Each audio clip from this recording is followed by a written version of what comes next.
Real quick, I want to tell you about a free webinar I'm hosting on April 25th at 1 p.m. Eastern Time called Repurposing Content for Your Podcast. Depending on the guru of the day, you need a podcast, you need to be on TikTok, you need to be posting on LinkedIn, and don't forget your own blog and newsletter. And this can lead to burnout fast. But I'm here to tell you a better way.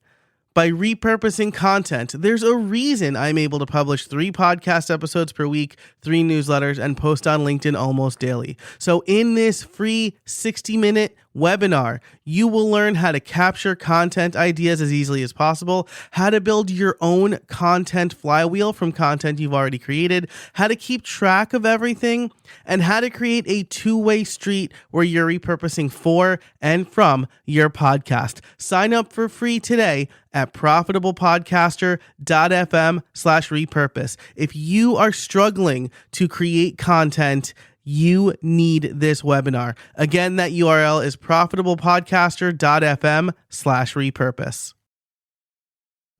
Over the last few weeks, we have talked about sponsorship, how to find sponsors, how to keep sponsors if you need a sponsorship contract.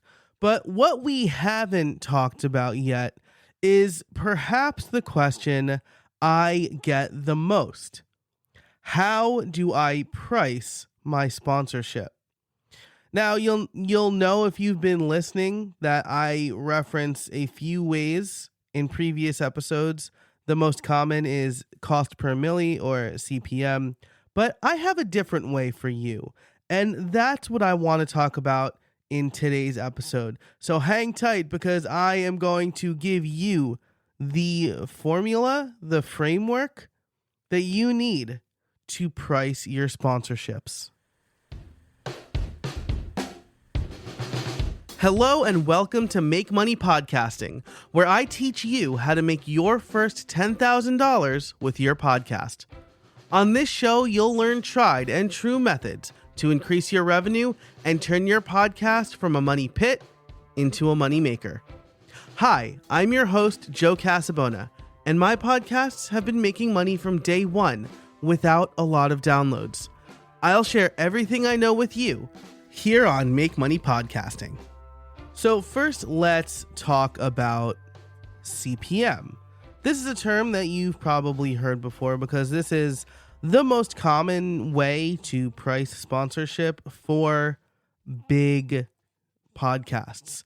CPM stands for cost per milli or cost per mille, I've heard people pronounce it as. And that means there is a dollar amount per 1,000 downloads. So let's just say you have 1,000 downloads and your CPM is $20. That means you can charge $20 per sponsorship.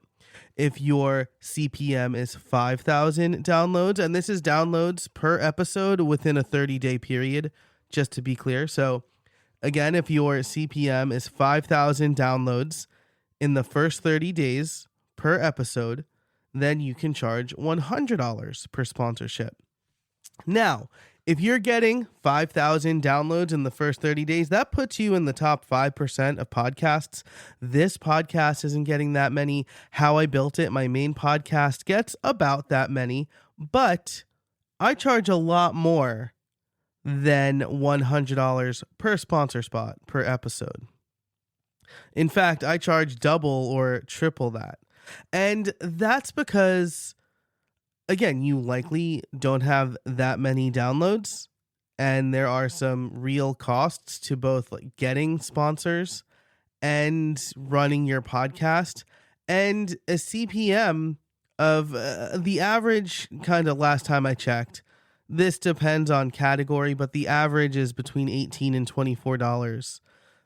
Again, depending on the podcast category.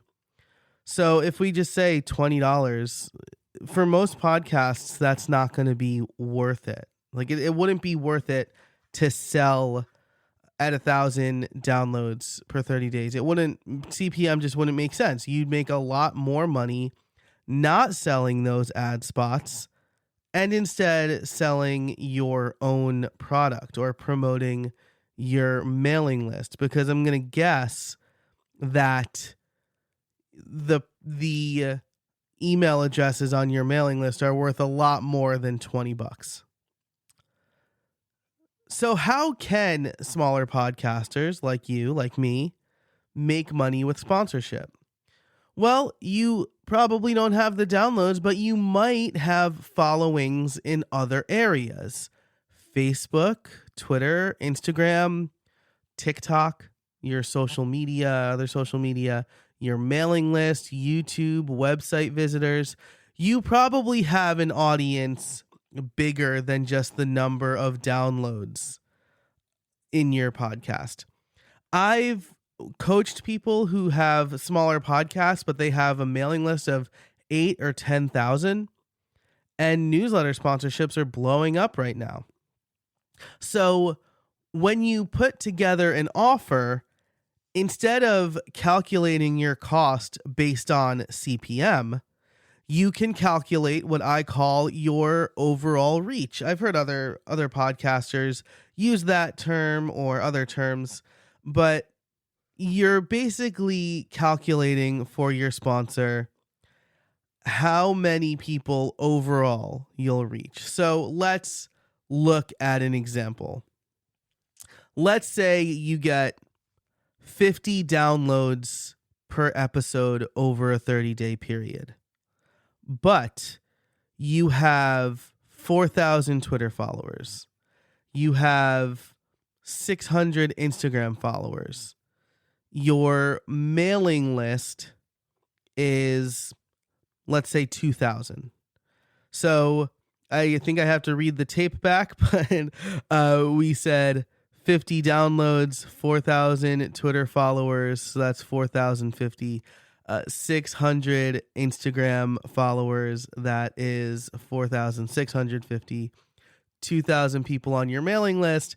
That's 6,650, which is your overall reach, right? You're adding up your audience across all of these platforms. And I know what you're thinking, right? You're thinking, well, what if people on my mailing list also happen to listen to the podcast? That's a little unlikely. You might have some overlap, but I don't think the overlap is going to be significant enough for you to subtract. But if you want, calculate the overall reach and then round down to the next round number, whatever. But I don't think that's going to make an impactful difference, because your audience is going to either be on your newsletter, right? And then you promote your show to your newsletter, and maybe some people will listen, or they'll just read the notes. Or there are going to be people who listen to the podcast who have no idea that you have a newsletter. So reasonable to think that calculating your overall reach is you're just going to kind of take the raw numbers and add them up. But if you want to, again, round down or take 10% off or whatever, that's totally up to you. But let's use this overall reach of 6,650. You can put together an offer that is something like this: a mid-roll ad read that is 60 seconds long, 3 tweets the week the episode airs where you talk about the sponsor, 1 Instagram post, story, or reel that goes up per week about the sponsor, and then a dedicated area in your newsletter where you have a section where you talk about the sponsor and thank them. This adds a ton of value for your potential sponsors. And it makes, so it just kind of blows that $20 CPM out of the water. That's how I charge $250 to $350 per sponsor spot. And because your audience trusts you and you're speaking from the heart, you're going to help with conversions, right? So this is the other thing. You look at, say, Squarespace or Casper or MeUndies or some of these other bigger companies who are just kind of trying to cast a wide net and reach as many people as possible. Those are general purpose sponsors who are just trying to go by volume, right? It's Coca-Cola doesn't measure ROI from Super Bowl ads. You can't. I mean, you know how many people watched the Super Bowl, but you don't know how many people watched your specific commercial, and you don't know how many people were encouraged to drink a Coca-Cola after seeing the ad. You just don't know those things. You're going for brand recognition there. And so when we talk about our smaller audiences, I like to call them like small but loyal or small but mighty. They listen to you because they trust you. And so when you make a recommendation, even if it's paid, they are more likely to listen to that. And I make it really clear to my listeners that A, there are sponsor spots. B, I vet those sponsors. I don't just recommend anybody who's going to hand me a paycheck. And that's really important. It's really important for them to know. It's really important for me to say. And I've had sponsors before where nothing against them, I just didn't think they were a good fit. One was Manscaped. They are let's call them a gentleman's grooming company. And they wanted to sponsor my podcast. And I said, I'm sorry, I just don't think men's grooming tools are a good fit for my audience, and I declined them. The same thing with another sponsor that wanted a lot of, well, this goes into kind of contract negotiations and what they're asking for, but I had another sponsor who I wasn't sure if they were a good fit. They did send me the product to try, but they didn't want me to make it clear that it was paid placement. They wanted me to work their product into the conversation. And I told them no deal on that. Because I need to make it clear. I make it clear when there's a current sponsor read, like music usually plays in the background, or I say like this episode is brought to you by. But also when I mention a former sponsor or current sponsor outside of that sponsor spot, I make it clear that they are a current or former sponsor. I want to be very upfront about that. And because of that, my audience trusts me. And so when I recommend something, they're more likely to convert. Or there's such great brand alignment with my audience and the sponsor that they're more likely to convert. I've called this CPA or cost per acquisition. I think cost per acquisition is a little bit different, right? Because that's basically an affiliate program in my eyes.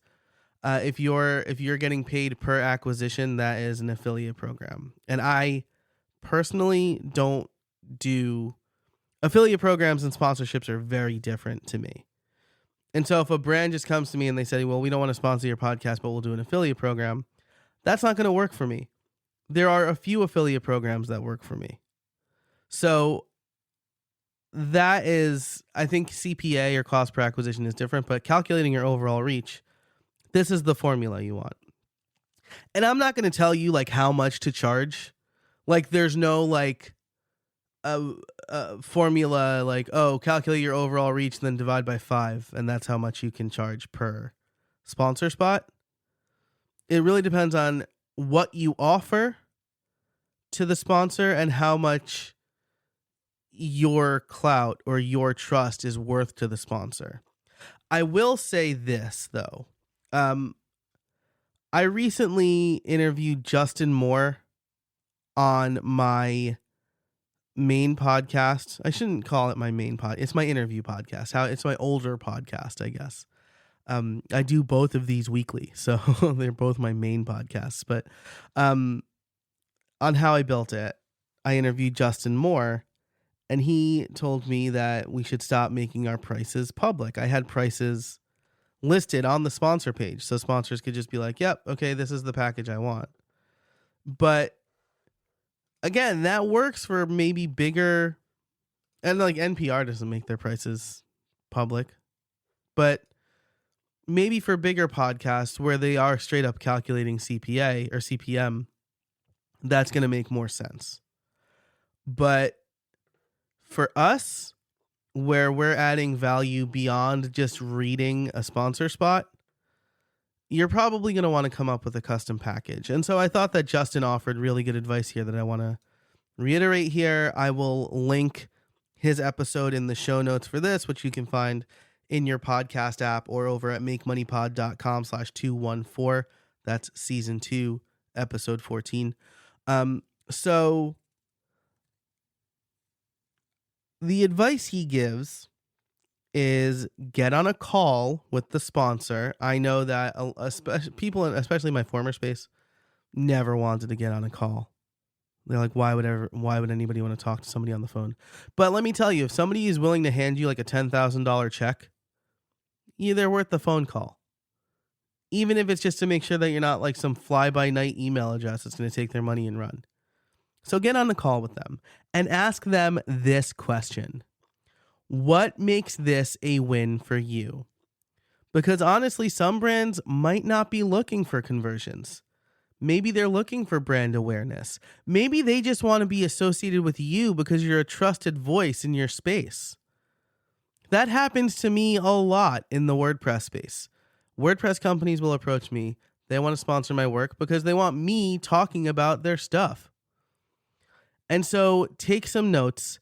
Ask them what channels, what areas they want to be more visible on. I always say podcast sponsorship is my main offering, but I also do these other things. What works best for you? And then come up with 3 sponsorship packages. Give them options. Shoot your shot on one of them. And be like, hey, for $10,000, you can get a half-year sponsorship on my podcast.